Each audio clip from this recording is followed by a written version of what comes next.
सभी बेरोजगार लोगों को नमस्कार। कोई पढ़ाई लिखाई पर बात होगी नहीं, क्योंकि पढ़ाई लिखाई करने से कोई फायदा है नहीं।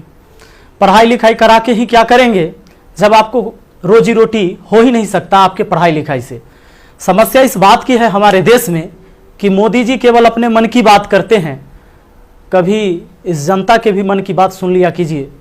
बहुत बार मन की बात हम लोग सुन चुके हैं, परेशान हो गए हैं। भैया बेरोजगारी इतनी बड़ी हो गई है, इतनी बड़ी हो गई, इतनी ज्यादा बेरोजगारी हो गई है कि जरा सोच के देखिए कि एक पढ़ा लिखा व्यक्ति जो ग्रुप डी के लिए, जो कि बीएससी कर चुका है, बीए कर चुका है, एमए कर चुका है, पीएचडी कर चुका है, ग्रुप डी के लिए फॉर्म भरता है और 2.5 करोड़ विद्यार्थी फॉर्म भरता है। भैया सोचने वाली बात है, मोदी जी 2.5 करोड़ जनसंख्या युवाओं का कम नहीं होता है।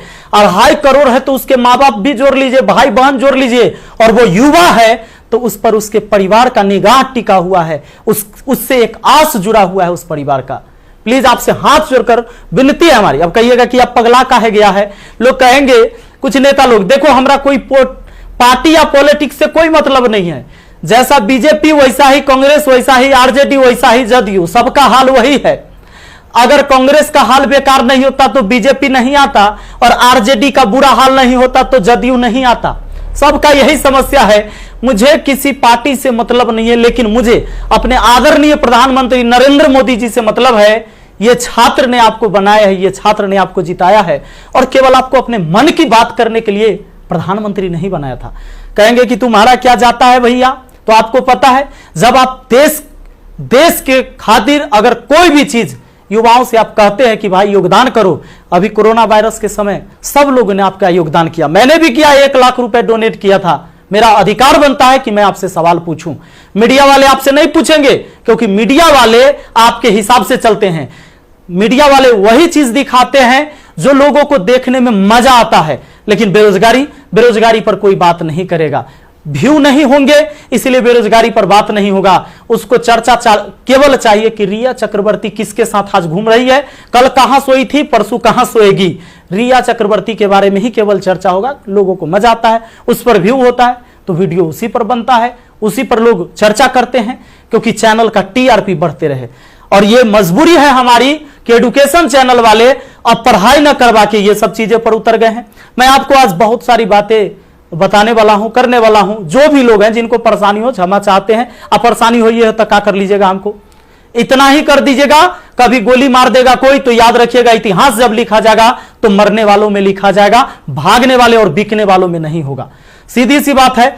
अब ये बेरोजगारी की आलम यह है भैया कि अब आपको बता देते हैं, पढ़े लिखे लोग 2.5 करोड़ स्टूडेंट जो रेलवे का फॉर्म भरता है, जिसमें 500 रुपए सरकार लेती है।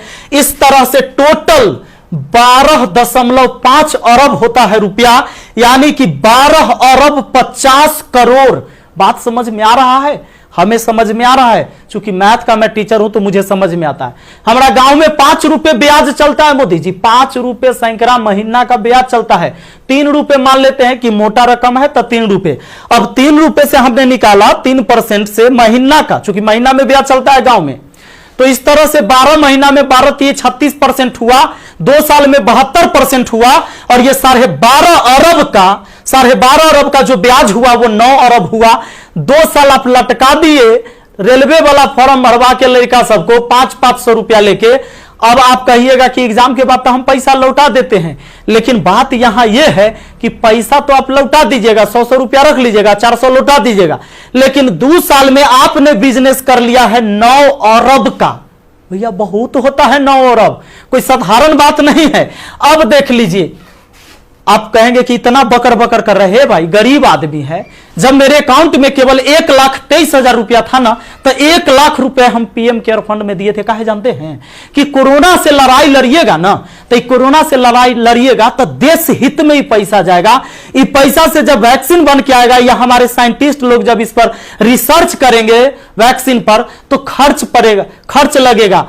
तो आदमी किसके पास जो औकात था, 1 रुपया, 11 रुपया, 100 रुपया, 50 रुपया, 1 करोड़, 500 करोड़, 1000 करोड़ लोगों ने योगदान दिया, जिनसे जो हो सका। पूरा देश आपके साथ खड़ा था, और याद रखिएगा कि ये युवा बेरोजगार रहेगा तो आपके विरुद्ध खड़ा होगा, भैया तख्ता पलट जाएगा। ये बात पक्का सुन लीजिए। कहा कि आज हम दिल से बात कर रहे, दिल से बात किए थे तब ना मदद किए थे। अब देख लीजिए 30 मार्च को मैंने योगदान दिया था 1 करोड़ रुपए। हमारा तब पागलपन चढ़ल था। हम तो अपन गलती का पश्चाताप जूता से मार के करते हैं, लेकिन याद रखिएगा कि जूता उस नेता को भी पड़ेगा जो वोट मांगने आएगा हमारे यहां। याद रखिएगा, ये पूरा देश में अब बवाल होने वाला है। अगर सही टाइम से एग्जाम नहीं लीजिएगा, युवाओं को रोजगार नहीं मिलेगा, तब आपके मन की बात नहीं होगी हमेशा, ये जनता के भी मन की बात होनी चाहिए। यहां पर आप नहीं, आपको पता चले तो जिन लोगों को बुरा लगता होगा सर्च कर लीजिएगा। प्रधानमंत्री राहत कोष में 1 लाख रुपए का योगदान दिया। मैथ मस्ती लिखिएगा, ये लाइन लिखिएगा, मैथ मस्ती लिखिएगा, जरूर आ जाएगा, आपको पता चल जाएगा। हमारा घर भी करकट का है और फिर भी अकाउंट में 1,23,000 था, 1 लाख रुपया डोनेट किए थे ताकि हमारे देश में खुशहाली आए और इस कोरोना वायरस से हमारा देश लड़े। ए भाई, वो बच्चा के पैसा दिया हुआ है, जो हम पढ़ाते हैं ना, वो वीडियो देखता है ना, वो व्यू होता है, उसे पैसा आता है, वो पैसा हम आपको दिए थे। पाप लगेगा ना, तो तनी ध्यान दीजिए यहां पर। ये देखिए, कहते हैं कथी कि स्थानीय खिलौने बनाकर आत्मनिर्भर भारत बनाइए। खिलौना तो हम बनल है, जैसे मन होता है आप खेल रहे हैं, जो आप कह रहे हैं लोग वही कर रहा है।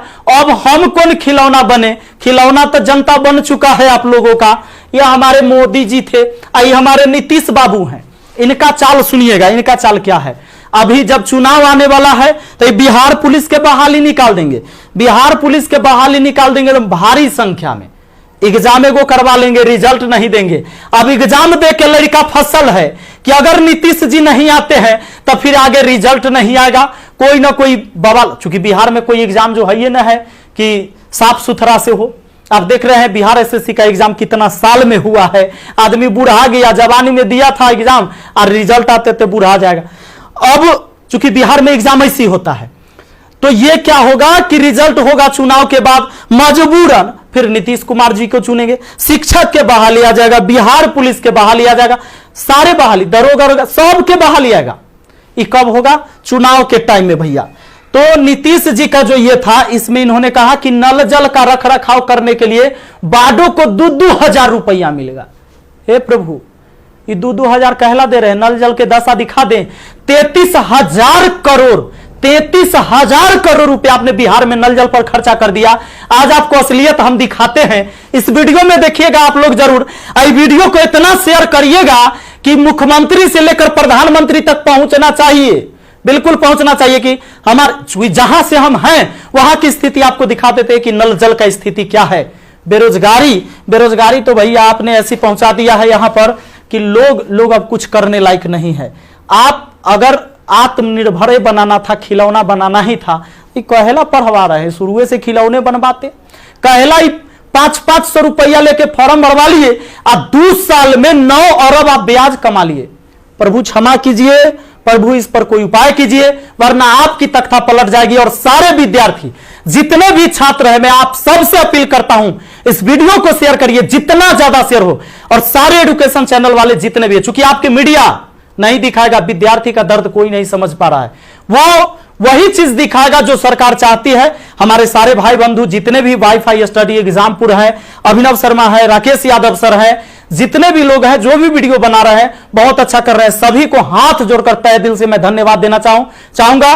क्योंकि ये विद्यार्थी जो बेरोजगार है ना, उसी के वजह से हमारा रोजगार है, यही बात सच्चाई है। और इसीलिए हम इनके लिए लड़ेंगे, चाहे जो हो जाए। धरना प्रदर्शन होगा, पूरे देश में धरना प्रदर्शन होगा।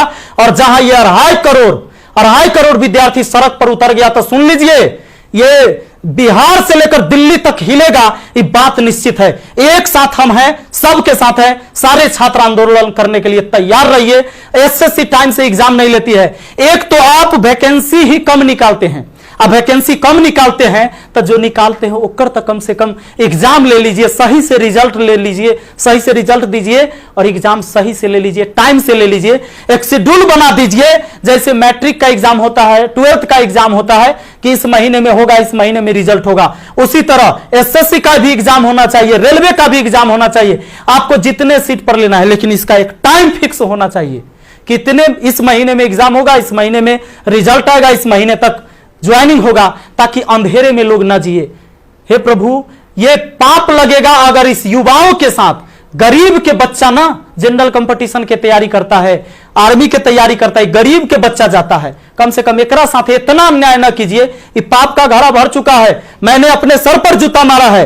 अगर वोट मांगने मेरे एरिया में आइएगा, हम जूता मारेंगे आप लोग को, ये बात पक्का कह देते हैं। आई वीडियो शेयर होना चाहिए। आप सबको इस बात के लिए मैं कहना चाहूंगा कि आप शेयर करिए, इस वीडियो को पहुंचाइए, जहां तक हो सके इसको पहुंचना चाहिए। और हर व्यक्ति आपसे हाथ जोड़कर विनती है कि हल्ला बोल ये नारा लगाइए और सब लोग पहुंचाइए, सब लोग वीडियो बनाइए, जितने भी एजुकेशन से जुड़े हुए हैं। क्योंकि कोई मीडिया वाला आपको दिखाने वाला ये नहीं है। और बस यही बात कहना चाहेंगे और जल्दी आग के तरह इस वीडियो को फैलाइए। और ज्यादा कुछ नहीं बोलेंगे। बेरोजगारी इतना बढ़ गया है कि आप सब कुछ समझ ही रहे हैं।